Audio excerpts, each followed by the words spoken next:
El Barranco de la Huesa, en pleno corazón de Sierra Morena, es un impresionante paraje de terrenos escarpados por donde discurren arroyos que desalojan sus aguas al Guadiato. Una zona idílica y frondosa con un tipo de vegetación, la maquia, propia de un monte alto y hueco, muy propicio para el camuflaje. Una joya de la naturaleza que sirvió tanto de hogar como de sepultura a los maquis, que toman su nombre de este tipo de vegetación y que sin saberlo se convirtió en escenario de uno de los cientos de episodios negros de la historia de España. 4 hombres y una mujer, que son todo un ejemplo de resistencia, encabezados por Julián Caballero Vacas, murieron en las más profundas sombras de este paraje.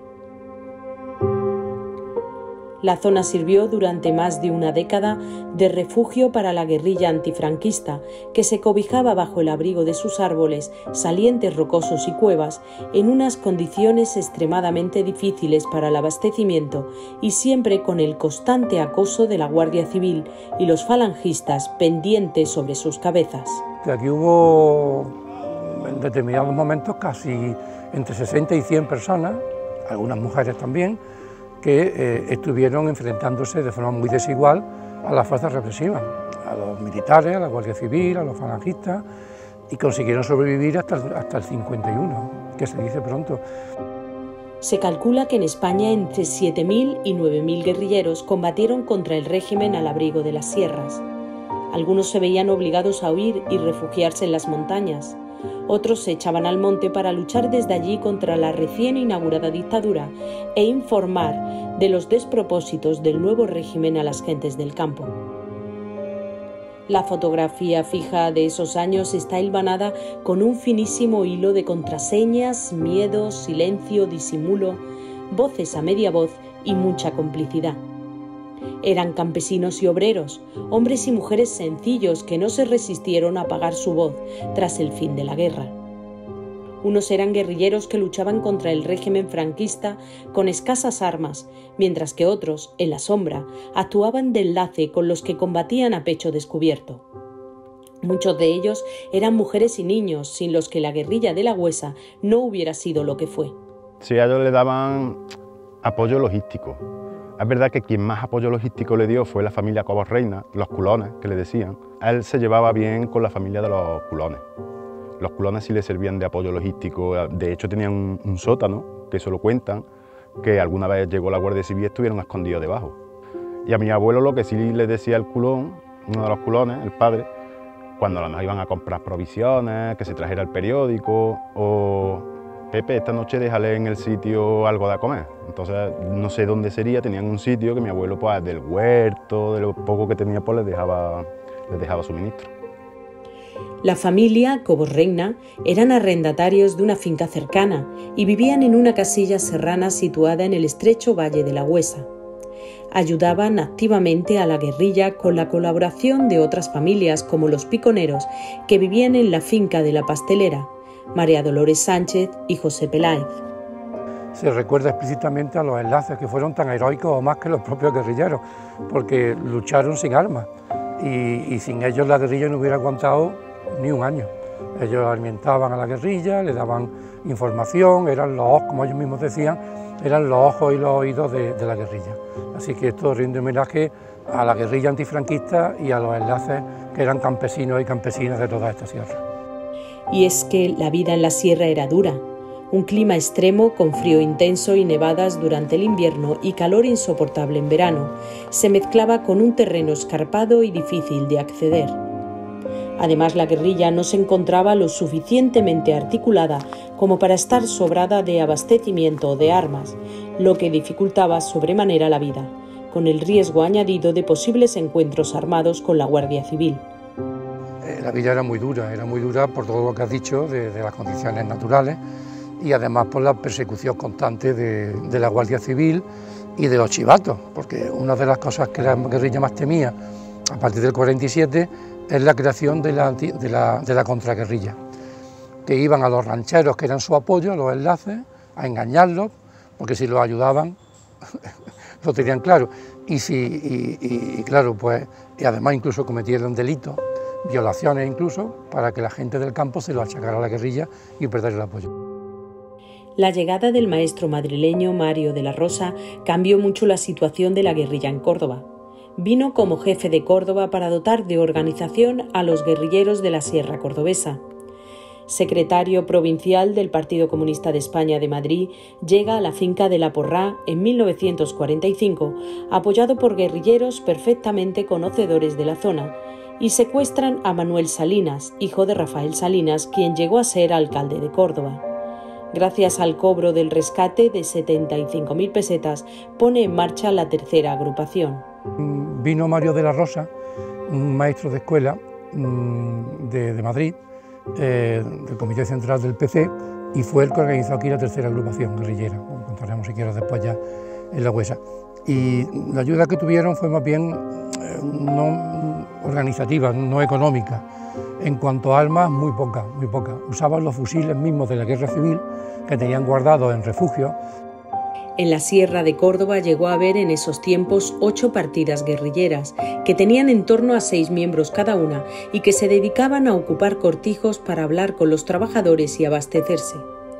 Todos estos guerrilleros dependían de la tercera agrupación guerrillera, por eso tuvo tanta importancia su caída en aquel barranco.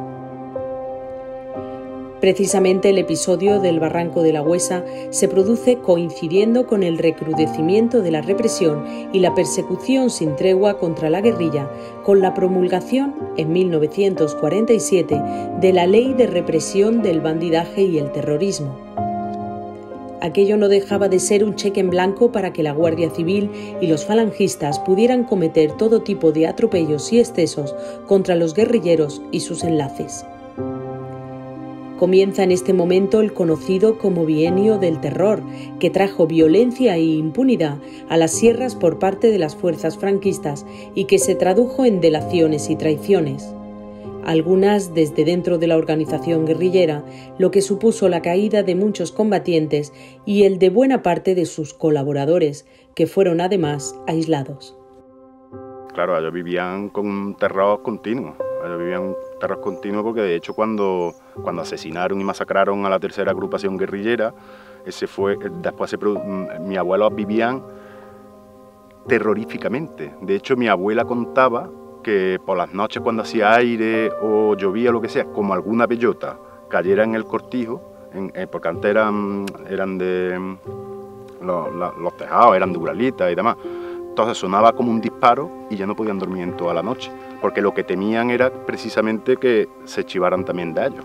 Sí, las represalias. Exactamente, las represalias que se hubiesen chivado, entonces iban para adelante seguro. En este desfavorable marco llegan los sucesos en el Barranco de la Huesa.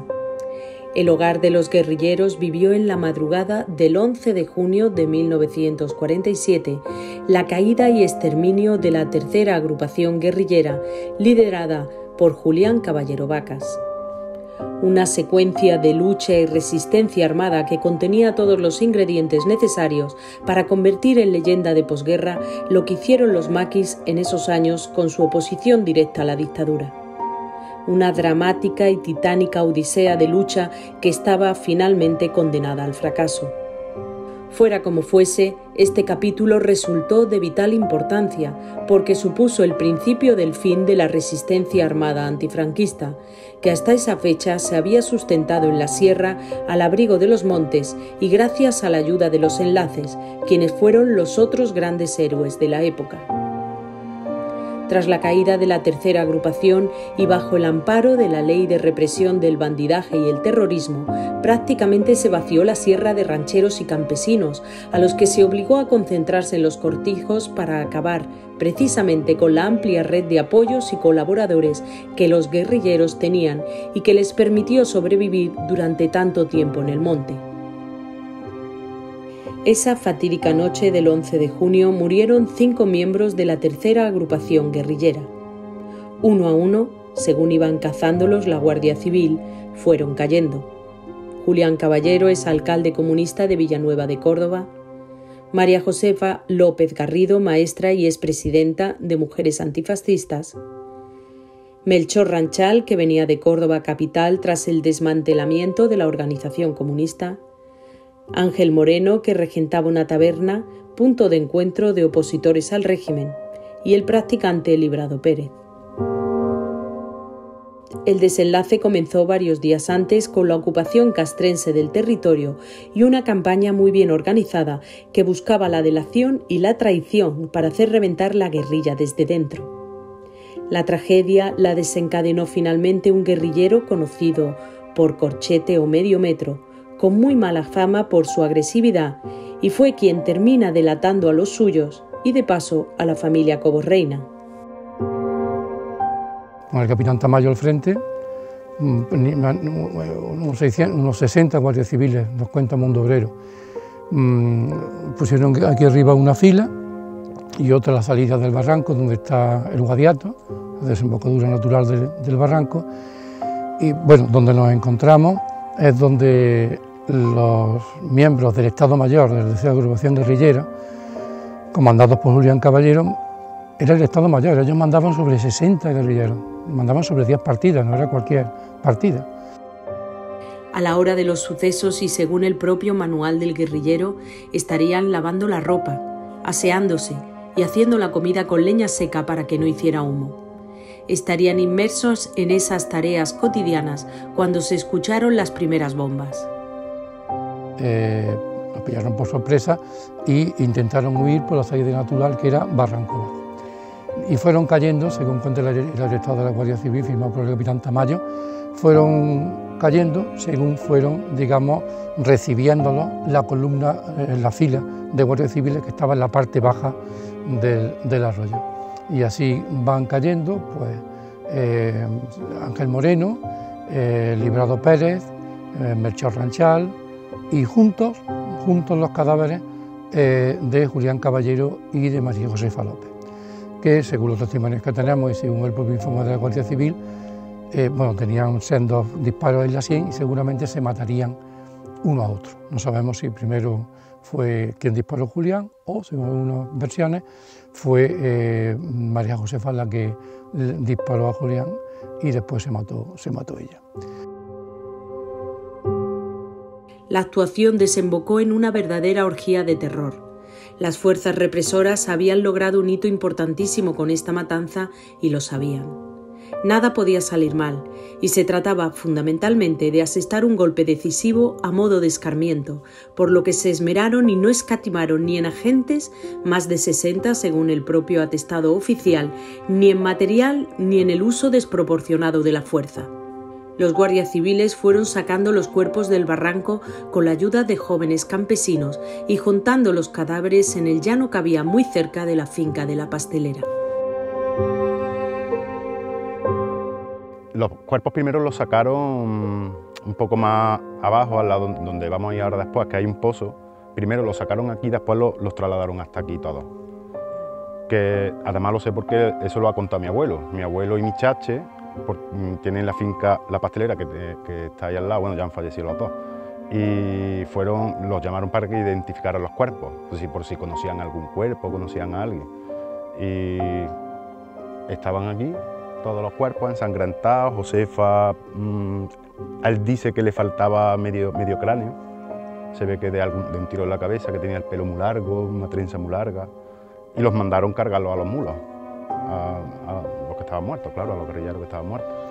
Le habían echado una soga al cuello y lo habían arrastrado para sacarlo a un lugar para poderlo cargar, porque aquello es una zona muy empinada y con bastante bosque.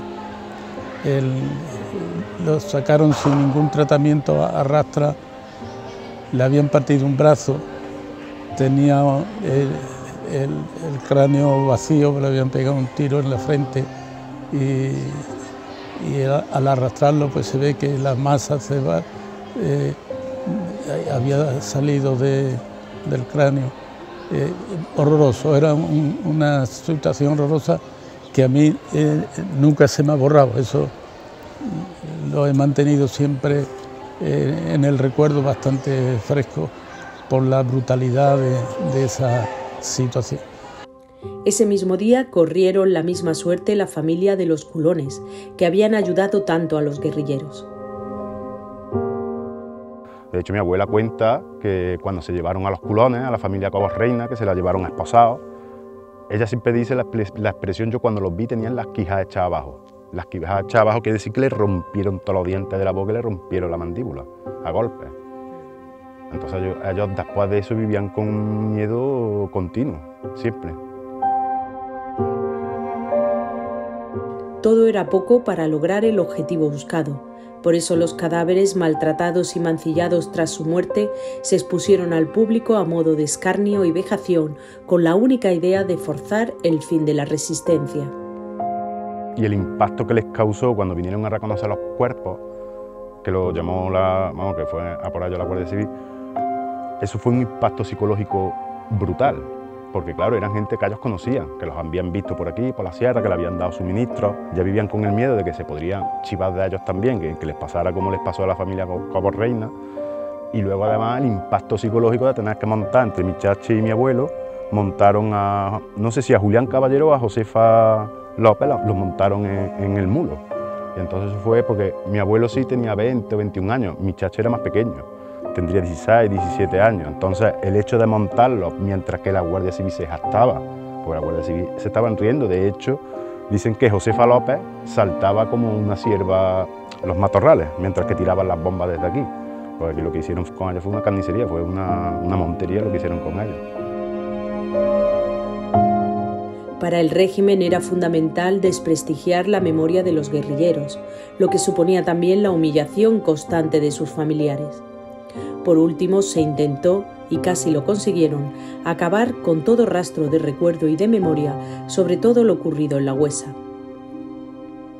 Desde el barranco de La Huesa se llevan los cadáveres a Villaviciosa, donde el día 12 se quedan Melchor Ranchal y Librado Pérez, ya con los cuerpos muy hinchados por el calor y el maltrato al ser arrastrados por todo el barranco.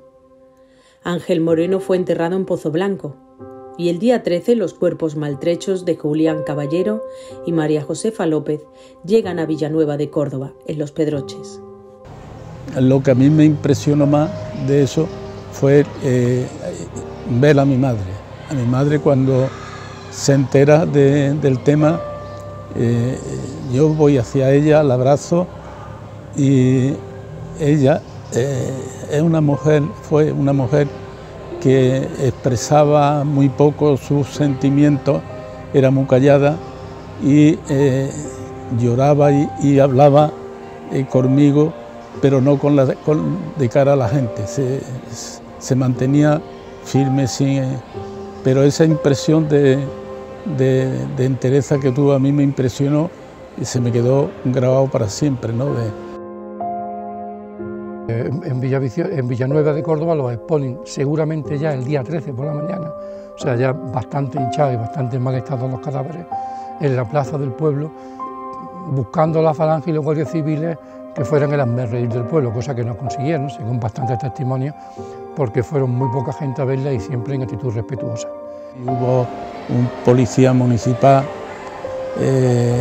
que se vejó sobre todo la de María Josefa, que la había cogido de los pelos y la había levantado para que la gente la viera,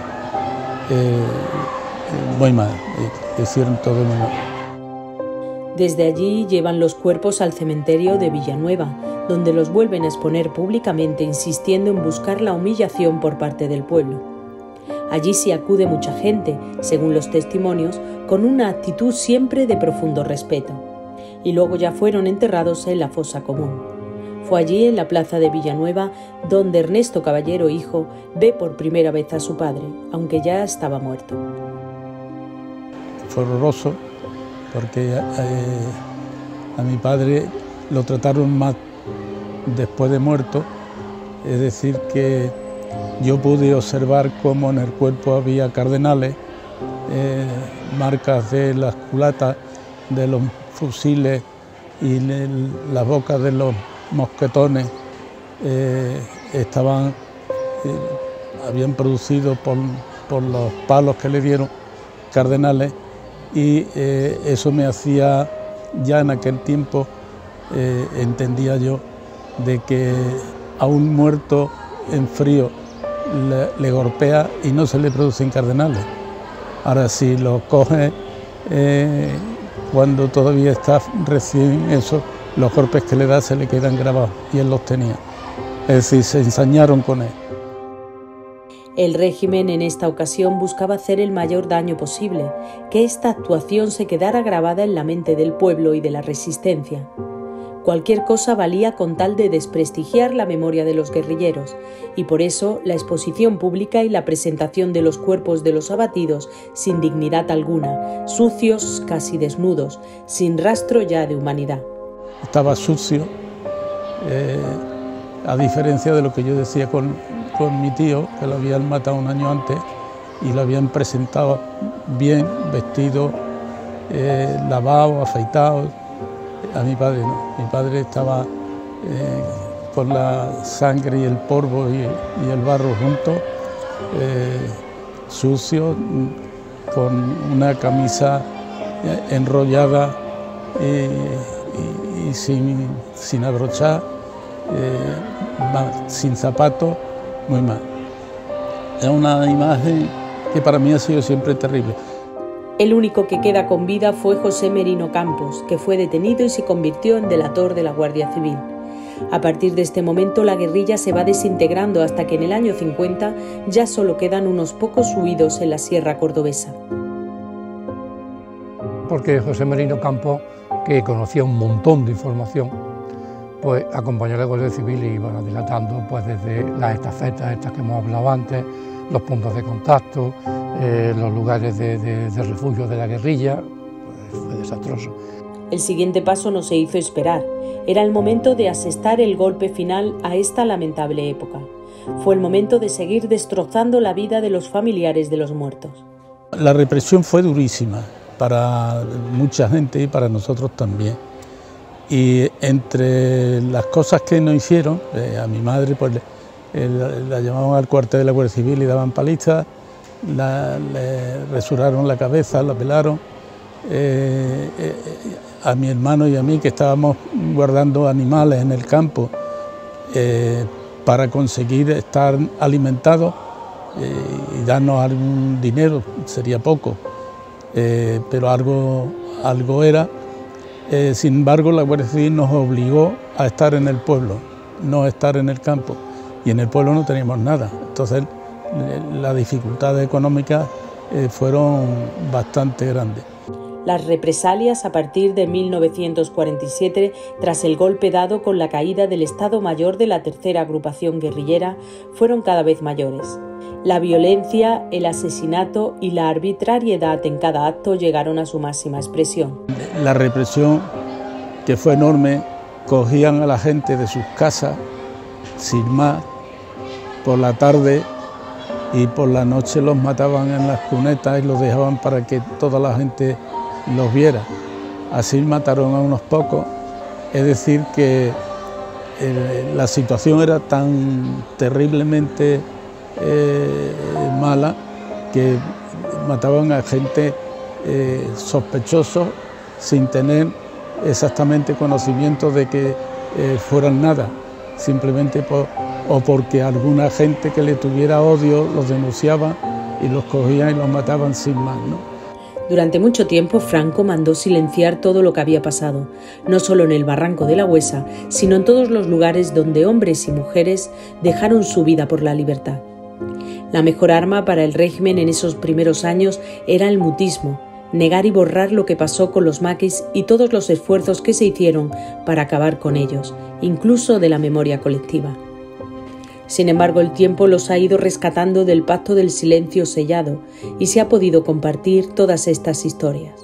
Son testimonios vivos de hombres y mujeres que siempre lucharon por lo que creían y que fueron tratados por el régimen como meros maleantes.